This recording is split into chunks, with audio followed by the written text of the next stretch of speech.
Welcome to my YouTube channel.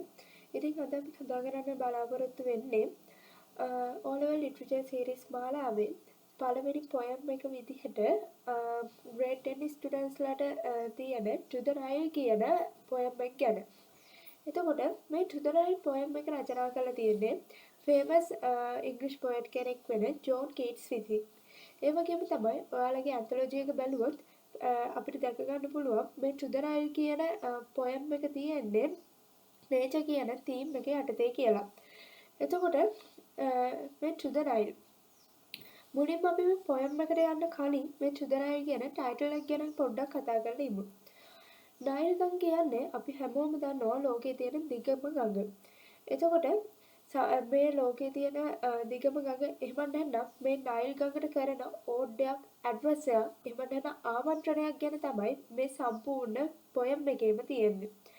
ඒ කියන්නේ මේ පොයට් මේ නයිල් ගංගාවට ආමන්ත්‍රණය කරන හැටි තමයි මේ පොයම් එකේ ලියවිලා තියෙන්නේ.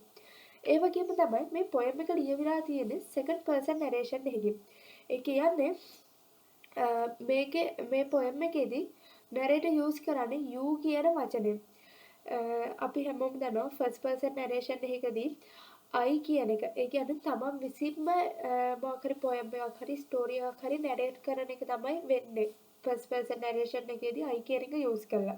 එතකොට ඒ වගේම second person narration එක ගත්තොත් එහෙම second person narration එකේදී කවුරු හරි narrator කෙනෙක් වෙන කෙනෙක් ගැන describe කරන්න එහෙම නැත්නම් වෙන කෙනෙක් ගැන කියන්න තමයි මේ second person narration එක යොදාගන්නේ. මේ ලෝකයේ තියෙන ගොඩක් poem and stories වල මේ second person narration එක හොයාගන්න අමාරුයි මොකද ඒක ගොඩක් අඩුවෙන් භාවිතා කරන්නේ. ඉතින් ඒ වගේම තමයි මේ poem එක ගත්තොත් එහෙම මේ poem එකේ lines 14ක් තියෙනවා. අපි හැමෝම දන්නවා normal poem එකක stanzas විදිහට තමයි තියෙන. example එකක් විදිහට ගත්තොත් එහෙම a bird came down the walk වගේ එකක්. ඒකේ එක stanza ඒකේ තියෙන්නේ වෙන වෙනම stanzas විදිහට. එතකොට එක stanza එක lines 4ක් වගේ තියෙන්නේ. හැබැයි මේ To the Nile කියන poem එකේ stanzas වෙන වෙනම කැඩිලා නැහැ. කෙලින්ම lines 14ක් තියෙන්නේ. එතකොට අපි මේ වගේ එකකට කියන්නේ stanza එකක් කියලා නෙවෙයි sonnet එකක් කියලා. ඉතින් මේ sonnet එක ගැන කතා කරද්දී ලිටරචර් කරන ළමයි දන්නවා මේ sonnet එක කොටස් දෙකකට බෙදෙනවා octave and sestet කියලා. ඉතින් octave කියන වචනම අපිට තේරෙනවා 8ක් කියන දේ. එතකොට මේ sonnet එකක සම්පූර්ණ sonnet එකක පළවෙනි lines 8 තමයි මේ octave එකට අයිති වෙන්නේ.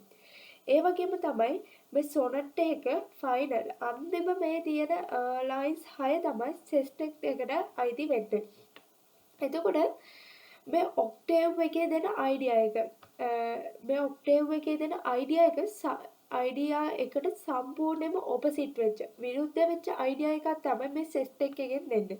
තවත් විදිහකට කිව්වොත් එහෙම මේ octave එක පළවෙනි පේළිය යටින් කතා කරන positive මොකක් හරි දෙයක positive දෙයක් ගැන නම් අන්තිම lines 6 ඒ කියන්නේ sestet එකේදී කතා කරන්නේ negative දෙයක් ගැන.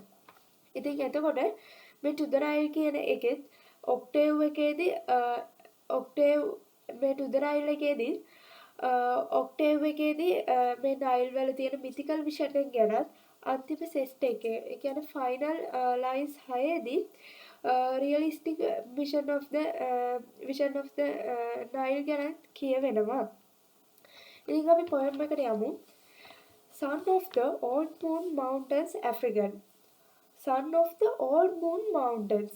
ළමයි මෙතන Old Moon මේ ඔය ඇෆ්‍රිකන්ස් ලාගේ හැම එක විශ්වාසයක් තියෙනවා මේ Old Moon Mountains වලින් තමයි නයිල් ගඟ පටන් ගන්න කියලා. එතකොට මෙයාලා මෙතෙන්ද කියන්නේ Old Moon Mountains වල පුත්‍රයා කියලා. ඉතින් එතකොට අපිට පේනවා Old Moon Mountains කියන්නේ පණ නැති දෙයක්. එතකොට මේකට මේ sun කියන එක දීලා ඒක මේ Old Moon Mountains personify කරලා තියෙනවා. ඒ වගේම තමයි මෙතෙන්දී Son of the Old Moon Mountains කියද්දි මෙතන තව ටෙක්නික් එකක් තියෙනවා. අපි දන්නවා කෙලින්ම මොකක් හරි දෙයකට දෙයක් උපමා කරනවා නම් ඒක මෙටෆර් එකක් කියලා.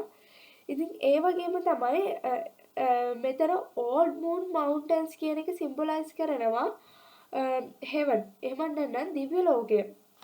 එතකොට මේ Son of the Old Moon Mountains කියන එකේ සම්පූර්ණ අයිඩියා එක තමයි දිව්‍ය ලෝකයේ පුත්‍රයා කියන අදහස. එතකොට අපිට මෙතන පොඩි ගැටලුවක් එනවා මේ දිව්‍ය ලෝකයේ පුත්‍රයා කියන්නේ කවුද? එහෙම නැත්නම් මොකක්ද කියලා. ඉතින් මම මුලින්ම කිව්වා මෙතන තියෙන මෙටාෆර් එකක්. එතකොට ඒකේ ඉෆෙක්ට් එක තමයි it gives divine holy sacred qualities to the river Nile. ඒ කියන්නේ මේ දිව්‍ය ලෝකයේ පුත්‍රයා එහෙම නැත්නම් Son of the Old Moon Mountains කියන එකෙන් මේ පෙන්නන්නේ මේ නයිල් ගඟ එහෙම නැත්නම් මේ රිවර් නයිල් එකට ශුද්ධත්වය holy or divine දේවත්වයත් ආරෝපණය කරලා තියෙනවා කියලා. දේවත්වය ආරෝපණය කරලා තියෙනවා කියලා. මොකද මේ ඇෆ්‍රිකන් රටවල් වල ඇෆ්‍රිකන් රටවල් වල මේ නයිල් ගඟට එක සංස්කෘතිමය ඔය පුද පූජාවල් වගේ දේවල් කරනවා. ඒ වගේම තමයි ඒගොල්ලෝ මේ නයිල් ගඟ දේවත්වයෙන් අදහනවා.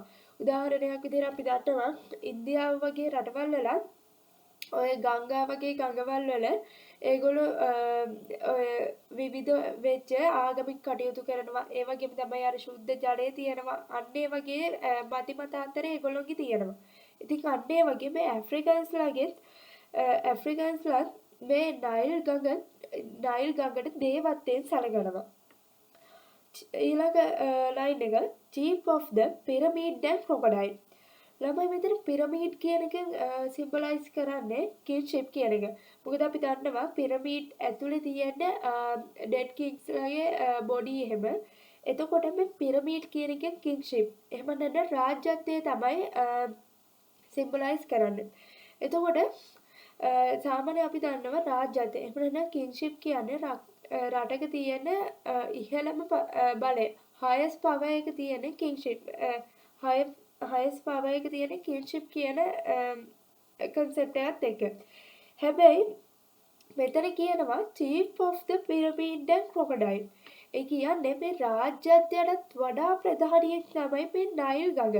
එතකොට මේ නයිල් ගඟේ මේක යොදාගෙන තියෙන්නේ නයිල් ගඟේ තියෙන leadership qualities, captaincy, superiority කියන දේවල් පෙන්නන්න. එතකොට මෙතන මෙටාෆර් එකක් තියෙනවා. එතකොට ඒකේ ඉෆෙක්ට් එක තමයි it denotes captaincy, leadership and superiority. එතකොට මේ lines දෙකේම meaning එක ගත්තොත් එහෙම මේ old moon mountains වල ඉන්න මේ දිව්‍ය පුත්‍රයෙක් වගේ ඉන්න නයිල් ගඟ ඒ වගේම තමයි මේ පිරමීඩ් වල ඒ කියන්නේ කින්ෂිප් එකටත් මෙතන ක්‍රොකොඩයිල් කියන එකකින් අදහස් කරන්නේ ඇනිමල්ස් කියන එක සත්තු මිනිස්සු රාජ්‍යත්වයෙන් මේ හැම දෙයකටම වඩා ඉහළින් තමයි මේ නයිල් ගඟ තියෙන්නේ. ඊළඟ එක we call the fruitful. මෙතන D කියන්නේ U කියන එක. මේක ගොඩක් පරණ පොයම් එකක්. එතකොට මේකේ තියෙන old English එහෙම නැත්නම් archaic English. එතකොට we call the මෙතන D කියන්නේ U. අපි කියන ඔයා ඵලදායි කියලා. ඇත්තටම මම කලිනුත් කිව්වා මේ නයිල් ගඟ ගලාගෙන යන්නේ ඇෆ්‍රිකන් රටවල් හරහා. මේ ඇෆ්‍රිකන් රටවල් වල ගොඩක් වෙලාවට තියෙන ඩෙසර්ට්. ඒ කියන්නේ කාන්තාර. එතකොට ඇත්තටම යාලට පෝෂණය වෙන්න විදිහක් නැහැ. මොකද කාන්තාරවල ගොඩක් වෙලාවට වතුර නැහැ. එතකොට ගස් කොළන් හැදෙන්නේ නැහැ. හැබැයි මේ නයිල් ගඟ මේ කාන්තාර හරහා ගලාගෙන යද්දී ඒ මග දෙපස හැම දෙයක්ම සරුසාරවත් කරනවා. ඉතින් සරුසාරවත් කරනවා වගේම තමයි මිනිස්සුන්ගේ ජීවිතය සම්පූර්ණයෙන්ම රඳා පවතින්නේ මේ නයිල් ගඟ මත. මොකද ඒ ඇෆ්‍රිකන් පීපල්ලා ඇත්තටම මේකට දේවත්වයෙන් සැලකෙන පළවෙනි හේතුව තමයි ඒගොල්ලන්ට ජීවය දෙන්න මේ නයිල් ගඟ. ඒ වගේම තමයි ඒගොල්ලන්ගේ වැඩ කටයුතු පහසු කරන්නේ මේ නයිල් ගඟ නිසා. ඉතින් මෙතන කියනවා and that very while a desert fill our seen inward span. ඒ කියන්නේ නයිල් ගඟ ගොඩක් පළදායි. ඒ වගේම තමයි ඒගොල්ල නයිල් ගඟ මේ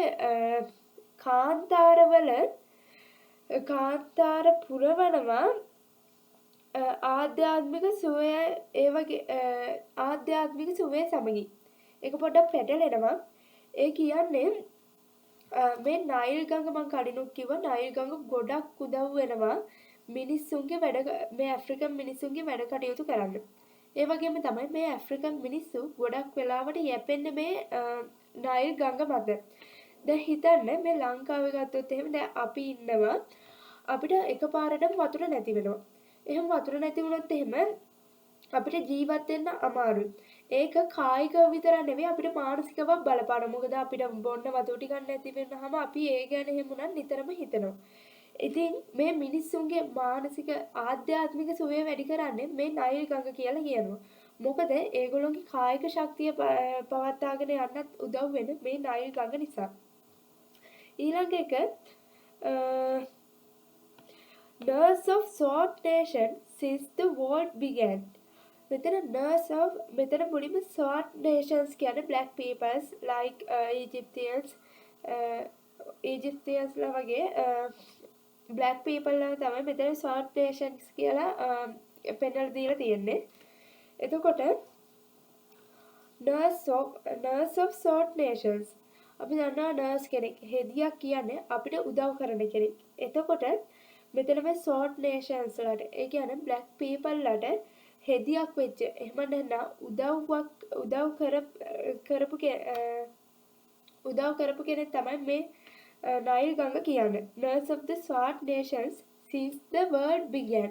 ඒ කියන්නේ ලෝකයේ ආරම්භ වෙච්ච දවසේ ඉඳලා මේ කළු ජාතිකයින්ට හෙදියක් වුණු එහෙම නැත්නම් ඇත්තරම සේවයක් කරපු මේ නයිල් ගඟ ගැන තමයි මෙතන කියන්නේ. මෙතන තනි මීනින් එකක් ගන්න බෑ. ඒක නිසා වෙනම ලයින්ස් කතා කරලා පස්සේ ඔක්කොගෙම මීනින් එක ගමු. ඊළඟ එක තියෙනවා Art thou so fruitful. එතකොට මෙතන art කියන්නේ තාකේක ඉංග්‍රීසි වල ආ කියන එක thou you so fruitful. ඔයා ඇත්තටම ගොඩක් ඵලදායීද? දැන් මෙන්න මේ පොයට්ට තියෙන පොඩි ඩවුට් එකක්. එයාට තියෙන පොඩි සැකයක් ඇත්තටම මේ නයිල් ගඟ ඵලදායීද කියලා. or dost thou beguile. එහෙමත් නැත්නම් ඔයා මිනිසුන්ව ආකර්ෂණය කරගෙන තියෙන්නේද කියලා අහනවා මේ පොයට් විසින්. ආයෙත් මේක මුලින් ඉඳන් ආවොත් එහෙම මෙතන ටිකක් පැටලිලි සහගත නිසා Son of the Old Moon Mountains ඒ කියන්නේ මේ දිව්‍ය ලෝකයේ පුත්‍රයා වගේ උණු. එහෙම නැත්නම් දේවත්වයේ හා සමානව සැලකෙන නයිල් ගඟ. ඒ වගේම තමයි හැම දෙයකටම වඩා ඉහළ ප්‍රධාන බලයක් තියෙනවා මේ නයිල් ගඟට. ඒ වගේම තමයි අපි කියන ඔයා ගොඩක් ඵලදායි කියලා. මොකද ඔයා තමයි අපිට ජීවය දෙන්නේ. And that very while a desert fills our seen inward spans.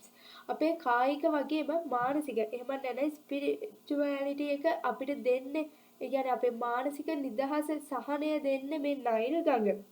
ඒ වගේම තමයි මේ Nurse of Sword Nations since the world began. ලෝකය ආරම්භ වෙච්ච දවසේ ඉඳලම මේ කළු ජාතිකයින්ට හෙදියක් වුණු එහෙම නැත්නම් මේ හෙදියක් වුණු එහෙම නැත්නම් සේවයක් කරපු නයිල් ගඟ ඇත්තටම ඵලදායීද කියන ප්‍රශ්නේ තමයි මේ පොයට් අහන්නේ. ඊට පස්සේ කියනවා "Oh dost thou beguile." එහෙමත් නැත්නම් ඔයා ඇත්තටම ඵලදායීද? එහෙමත් නැත්නම් ඔයා මොකක් හරි දෙයකින් ඒ මිනිස්සුන්ව ඇට්‍රැක්ට් කරගෙනද? එහෙම නැත්නම් ඔයාට ආකර්ෂණය කරගෙන තියෙන්නේ කියලා අහනවා. Such men to honor thee who won't with toil. ඒ කියන්නේ ගොඩක් වෙලාවට මේ ඇෆ්‍රිකන් රටවල් වල මිනිස්සු ගොඩක් මහන්සි වෙලා වැඩ කරනවා. they are hard workers. එතකොට මේ අවංක එහෙම ඒ වගේම තමයි මේ ගොඩක් මහන්සි වෙලා වැඩ කරන මිනිස්සු මහන්සි මිනිස්සු මහන්සි වෙලා ඉද්දි කරදර මැද්ද මේ මිනිස්සු ගොඩක් මහන්සි වෙනවා තමන්ගේ දිවි රැක ගන්න. එතකොට ඒ ඇතුළත ඒ මිනිස්සුන්ට ඔයා ඇත්තටම ඵලදායී වෙනවද නැත්නම් ඔයා එයාලව ආකර්ෂණය කරගෙන තියනවා කියන ප්‍රශ්නේ තමයි පොයට් මෙතනින් අහන්නේ. ඊට පස්සේ පොයට් අහනවා race for space to is Cairo and Deccan. ඒ කියන්නේ මෙතන මේ සම්පූර්ණ අයිඩියා එක ගන්න වෙන්නේ මේ අන්තිම තියෙන ලයින්ස් තුනත් එක්කම. එතකොට මෙතන ආයි මුලින්දන් ගත්තොත් එහෙම මේ පොයට් අහන්නේ මේ ගොඩක් මහන්සි වෙලා මේ වැඩ කරන කළු ජාතිකයෝ තමන් වැඩ කළා ඉවර වෙලා රෙස්ට් කරන විවේක ගන්න තැන් තියෙනවා කයිරෝ ඇන්ඩ් ඩෙකන් වල විවේක ගනිමින් ඉද්දී ඔයා ඇත්තටම ඒගොල්ලන්ට ඵලදායී විදිහට වැඩක් කරලා දීලා තියෙනවද? එහෙම නැත්නම් ඔයා ඒගොල්ලන්ව ආකර්ෂණය කරගෙනද කියන ප්‍රශ්නේ තමයි අහන්නේ. ඊට පස්සේ ආකර්ෂණයේදී අන්න මේ මෙතන පළවෙනි ලයින්ස් 8 ගත්තොත් එහෙම මෙතන මුලින්ම මේ පොයට් කතා කරන්නේ ඕඩ් මූන් මවුන්ටන්ස් වලින් පටන් ගන්න මේ නයිල් ගඟ ඇත්තරම කළු ජාතිකයින්ට එහෙම නැත්නම් මේ ඇෆ්‍රිකන් මිනිස්සුන්ට ගොඩක් උදව් කරනවද? එහෙම නැත්නම් මේක මේ මායාවක්ද කියන දේ තමයි අහන්නේ. තව විදිහකට කිව්වොත් එහෙම දැන් ඇත්තරම ගොඩක් මේ ඇෆ්‍රිකන් පීපල්ස්ලා මම කලිනුත් කිව්වා මේ නයිල් ගඟ දේවත්වයෙන් සැලකනවා කියලා. ඉතින් ඇත්තරම මේ පොයට් අහන්නේ ඇරික් ගඟවල් වලට වඩා මේ නයිල් ගඟේ තියෙන විශේෂත්වය මොකක්ද කියන එක. ඉතින් මම කිව්වා දැන් මෙතන මේ පළවෙනි ලයින්ස් 8ේදී ඔක්ටේව් එකේදී සම්පූර්ණයෙන්ම පෙන්නන්නේ මිතිකල් විෂන් එක මේ නයිල් ගඟ ගැන තියෙන. එහෙම නැත්නම් මිත්‍යා විශ්වාසය. දැන් මෙතන rest for a space to is Cairo and Deccan කියන මේ මෙතනින් ඉවර වෙන ඔක්ටේව් එක. ඉතින් මේක සම්පූර්ණයෙන්ම අනිත් පැත්තේ ගහනවා සෙස්ටෙක් එකේදී. ඉතින් මෙතන අහනවා all my dark fancies they surely do. This ignorance that makes a barren waste of all beyond itself thou dost bedow. Green rushes like our rivers and dost taste the pleasant sunrise green eyes hast thou too.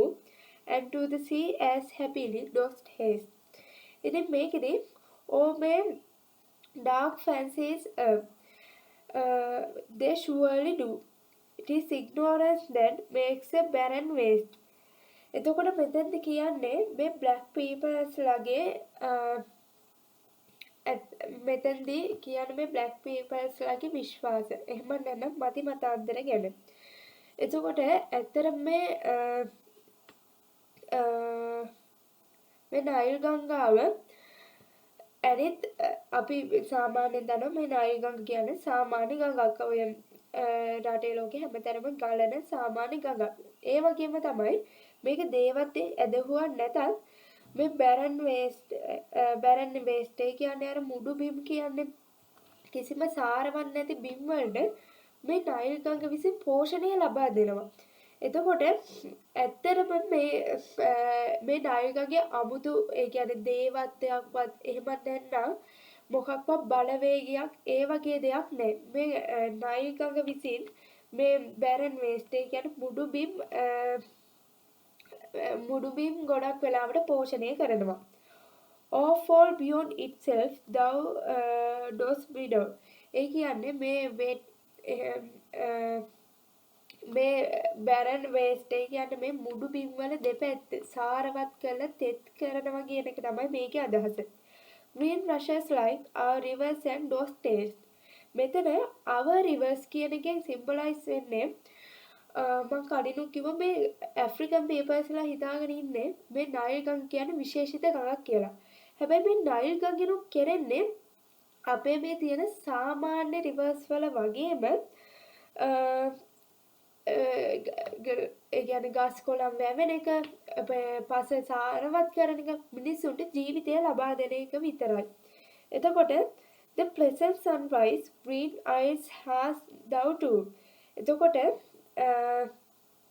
මේ Nile ගංගාව මේ sunrise එහෙම නැත්නම් මේ ඉර එළිය උරාගෙන බොනවා කියන අදහස තමයි මෙතන තියෙන්නේ.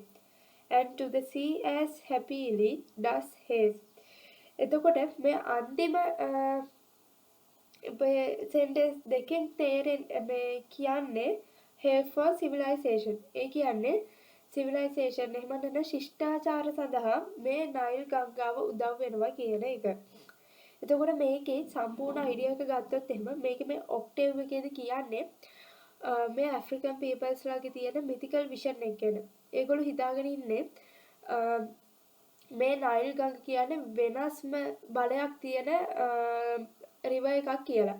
හැබැයි ඇත්තටම එහෙම නැහැ. එතකොට මේ සෙස්ට් එකේදී කියන්නේ ඇනි සාමාන්‍ය ගඟවල් වගේ මේ නයිල් ගඟත් මේ ගස් කොළන් පෝෂණය කරනවා, මුඩු පෝෂණය කරනවා, මිනිස්සුන්ට ජීවිතය ලබා දෙනවා කියන එක.